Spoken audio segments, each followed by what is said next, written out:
Ah bah bonjour tout le monde. Après 2 semaines de trêve, on repart pour les chocs du football européen. Focus épisode 4.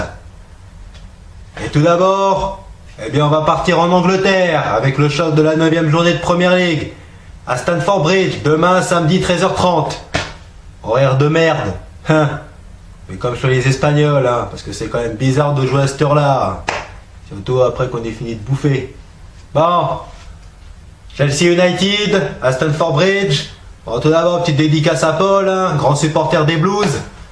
Mais aussi à Jonathan Murrell, qui lui par contre supporter Red Devils et qui aimerait bien que Mourinho soit viré. Parce qu'en plus de ça, c'est le facteur commun entre les deux équipes, puisque Mourinho, actuel entraîneur de Manchester, a également entraîné les Blues par 2 fois. Il retourne sur le terrain de ses anciens exploits. Mais sous pression, parce que bien évidemment on le sait, à Manchester, s'il ne redresse pas la barre dans un mois, il est viré. Et il y a Zidane qui serait bien pressenti pour lui prendre sa place. John, il sera content. Il sera bien content que Zizou prenne la place à Mourinho. Ça c'est sûr. D'autant que les deux équipes ont justement connu un parcours pas tout à fait pareil. Tout d'abord, c'est vrai que cette première ligue elle est passionnante.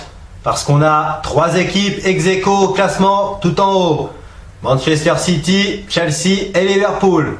Qui finira champion en fin de saison. Bien malin qui sera pour donner un pronostic en ce moment-là. Il faut dire que ce match pourrait très bien créer des dégâts au classement. Surtout que Liverpool va à Huddersfield et que de l'autre côté City affronte un club pas très bien classé non plus. Bon, ça c'est juste le contexte, parce que maintenant on passe aux joueurs. On va d'abord commencer par le match dans le match. Avec tout d'abord, duel de Belges. Eden Hazard du côté des Blues, Romelu Lukaku du côté de Manchester. Hazard il est en feu en ce moment. Les 2 joueurs étaient en sélection. Bon, c'est du côté Pays-Bas, c'est Mertens qui a marqué. Et voilà, Hazard il est en forme en ce moment. Et il est comme qui dirait le seul grand atout offensif des Blues, entre d'un côté un Giroud qui est remplaçant, un Pedro qui peine à retrouver son niveau du Barça, et un Morata qui est complètement nul. Qui a marqué qu'un but depuis le début de la saison. Non, 2 je crois bien. Mais il n'en marquera pas beaucoup des buts. Voilà. Morata, t'as qu'à retourner à la Juve, ou au Real Madrid, mais ne fais pas chier. Parce que là franchement, t'es une merde en ce début de saison. Et t'as bien de la chance d'être sur le banc, parce que là-bas les places sont chères. Mais voilà, avec le sorcier Maurizio Sarri, Chelsea peut faire un truc. De l'autre côté, Lukaku marque des buts certes, mais connaît un début de saison bien moyen à Manchester. Pour l'instant, il est un petit peu en panne sèche. Mais bon, sur un grand match, il peut se réveiller. Ensuite après, 2e duel dans le match. Cette fois-ci, duel de franchise. Entre d'un côté, N'Golo Kanté côté Blues et Paul Pogba, Paul Lapioche côté Manchester. Bon, quand on le sait en équipe de France, ça rappelle la bonne vieille paire de la grande époque, Vieira Makelele. Aussi bien dans le gabarit que dans le style de jeu. Même si Kanté connaît un bon début de saison à Manchester, enfin contre Manchester, parce que c'est à Chelsea qui joue bien sûr, mais il faut dire qu'il va retrouver sa victime préférée, puisque ça va faire sa 3e saison chez les Blues. Il a marqué 4 buts, dont 2 contre les Red Devils. À chaque fois à Stamford Bridge en plus, même si c'était sa première saison. Voilà. Du côté de Paul Pogba, les relations avec Mourinho sont pas au beau fixe, et quand on sait que quand t'es pas bon avec Mourinho, quand il te fait chier, il va te pourrir jusqu'à la fin de la saison.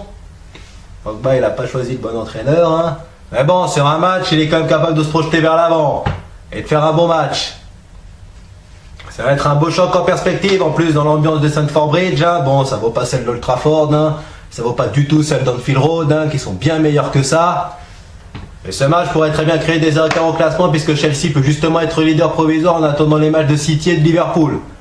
De l'autre côté, Manchester United doivent impérativement gagner aussi, sous peine de pour ne pas être décroché dans les places européennes, parce que sinon ça va véritablement sentir le roussi pour Mourinho.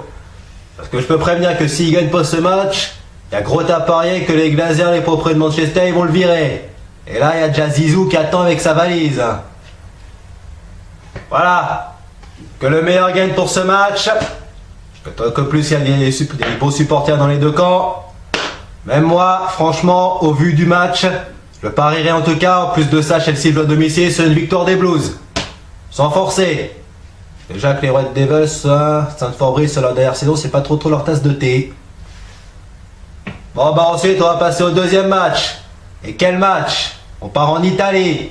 Alors certes en Italie, bah on le sait, c'est la Juve est intouchable. Il n'y a que le Napoli qui sera en mesure de les emmerder comme l'année dernière. Mais dimanche, samedi, ce week-end, il y aura à San Siro les deux clubs de Milan qui s'affrontent pour le derby de la Madonnina. Avec des beaux chocs en perspective. D'un côté, c'est Gattuso, le Milan, qui à force d'enchaîner les matchs nuls se retrouve 10e. L'Inter est quand même vachement mieux classé puisqu'ils sont 3e. Et il y aura également des beaux duels, notamment Icardi, l'arme offensive principale de l'Inter, et qui a l'habitude de bien réussir dans les derbies, puisque la saison précédente, il avait marqué un triplé contre l'AC Milan. Et l'Inter avait gagné 3-2. En général, c'est des matchs assez spectaculaires, même si les dernières saisons n'ont pas toujours produit le spectacle annoncé. Mais voilà, aujourd'hui le derby c'est un petit peu plus correct que dans les années 90-2000, du temps des Maldini, des Pirlo, des Javier Zanetti, où là par contre les derbys étaient vraiment à couteau tiré sur le terrain. Et du temps aussi où les deux clubs étaient vraiment au sommet, parce qu'aujourd'hui c'est vachement moins le cas. Même si l'Inter commence un peu à remonter la pente, et que de l'autre côté l'AC Milan a des gros problèmes en interne avec le Elliott qui a repris le club, parce que le Shintok est incapable de payer. Et non seulement il est incapable de payer, mais il a même plus le droit de prendre le bus ce mec. C'est quand même dire la difficulté. Mais bon, beau choc en perspective. L'équipe de Gattuso peut se réveiller sur un match. Franchement, je vois soit un match nul, soit une victoire de l'Inter. Mais je parierais plus sur un match nul, comme ça a été souvent le cas sur les dernières saisons. Alors troisième choc, on va partir en Espagne. Avec le Barça, choc au sommet qui reçoit Séville. Les Sévillans qui sont leaders, les Catalans qui sont deuxièmes. On est au Nou Camp. Le Barça qui avant la trêve reste une série de mauvais résultats en Liga, avec un Umtiti qui est blessé et qui à mon avis ne reviendra pas avant le mois de janvier. Un Dembélé qui commence à de moins en moins jouer. Et Messi et Suarez ils peuvent pas tout faire. Ça se voit que le milieu de son côté souffre véritablement du départ d'Iniesta, même si Coutinho est là. Mais bon, va falloir qu'il se réveille le Barça. Et encore heureux que le Real Madrid, ils sont encore plus en crise qu'eux. Ça va faire 4 matchs qu'ils n'ont pas marqué. De l'autre côté, on a Séville. Une bonne équipe qui fait un beau début de saison, qui sont leaders, mais qui vont sûrement pas le rester longtemps.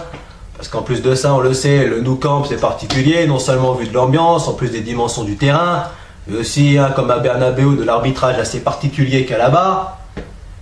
Normalement, je pense que c'est un match où le Barça peut se réveiller. Parce qu'on le sait, les Catalans, dans les grandes affiches, ils répondent toujours présents. Même quand ils sont vraiment dans la merde. C'est la marque de fabrique des équipes espagnoles. Le Real l'a bien montré l'année dernière en plus. Ils ne sont jamais plus forts que quand ils sont dans la merde.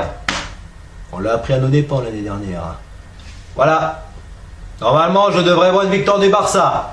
Mais bon, quand on sait que c'est habituellement des surprises, ils ont été incapables de gagner à Valence, ces mecs-là, on peut s'attendre à tout. Mais c'est un match pour que le Barça puisse se relancer. Bon, sur ce, il y aura quand même de beaux chocs ce week-end, mais il ne faut pas encore oublier la Ligue 1, même si en Ligue 1, Nice-Marseille, c'est quoi ce match en bois C'est un derby certes, mais ça n'a pas la même saveur qu'un derby milanais par exemple. Bon, après ça, sur ce, on se retrouve demain pour PSG Amiens, au débrief en perspective. On va voir ce que la meuf Hakim Pembe nous a préparé, même si le vrai Presnel il jouera pas demain. Sur ce, bye bye tout le monde, que le meilleur gagne et allez Paris!